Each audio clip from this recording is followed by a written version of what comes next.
Hey, welcome back to the Pete program. I'm Pete Ketchmer, and glad to have you. I'm taping in my car again. I've got people in the house, and so here I am again. I know the lighting's weird and it's very low tech, but here I am, and at least I got some good information for you. Um, and also, happy early 4th, not quite the 4th of July, but I think it's July 3rd tonight, right now. Just turned that, so happy early 4th. Hope all that goes well for you.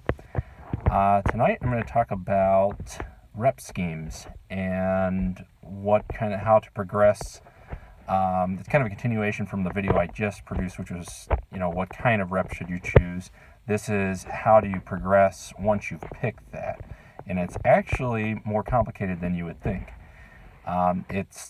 There's a lot of science involved in it that people really almost never know about, and it's shocking because it's actually crucial that you would know it. So, for example, if you're doing upper body exercises as opposed to lower body exercises, let's say curls as opposed to, calf raises or whatnot, there's actually, when you increase the reps for the upper body exercises, it changes how much resistance you just increase the exercise compared to what it would be if you did lower body exercises.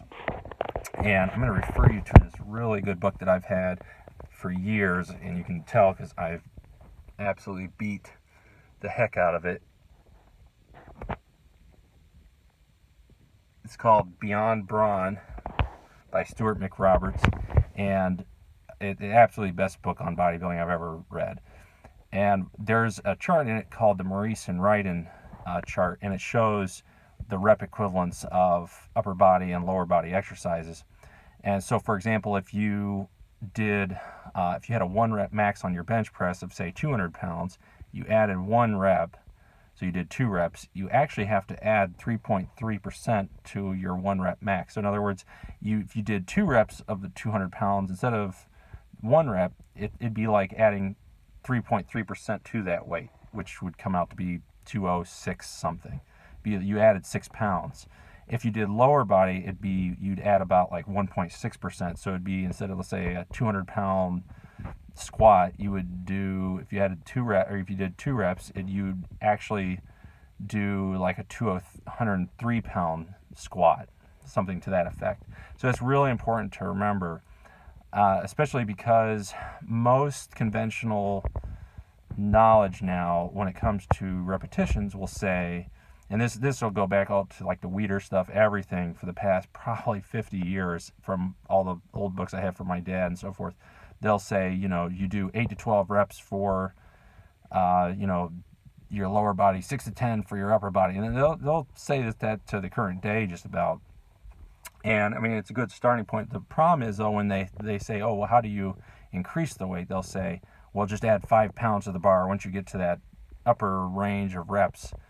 And if you think about the percentages, that's not always very practical. So I would say you really need to kind of have an idea of how much you're increasing and all that. The reason being is your muscles will not grow every exercise the same, and sometimes you need to do much smaller increments to keep your body growing and adapting and not getting overwhelmed. So I mean, if you're doing weighted crunches, you're not going to be able to do the massive amount of weight that you're doing, say deadlifts. The amount of increments you need to increase would be very different. It might be half a pound for like weighted sit-ups, as opposed to deadlifts where you might be able to add 10 pounds once you've hit whatever amount of reps you were planning to do with how many sets and so forth. So it's just really something to keep in mind, and hardly anybody ever knows that. You'll just see guys just trying to add as much weight as they can as quickly as they can, and that's just not a good idea. You'll plateau as quickly as you could ever imagine. And every guy, every gal who works out knows knows about the plateau and all that. And that's one of the biggest culprits, that everybody trying to add weight too quickly. And your body will just get overly stressed and you'll burn out. Whereas if you add weight at a range where your muscles can recuperate and grow to, that will keep it going. That'll make your body feel good about its progression, and you'll actually adapt into the weight and break your plateaus. And that's the name of the game. So, and there's really simple ways to do this. So let's say you're trying to add just a couple pounds to your bench press each, week, because that's about all you can progress. You would take maybe some ankle weights. That's what I like to use.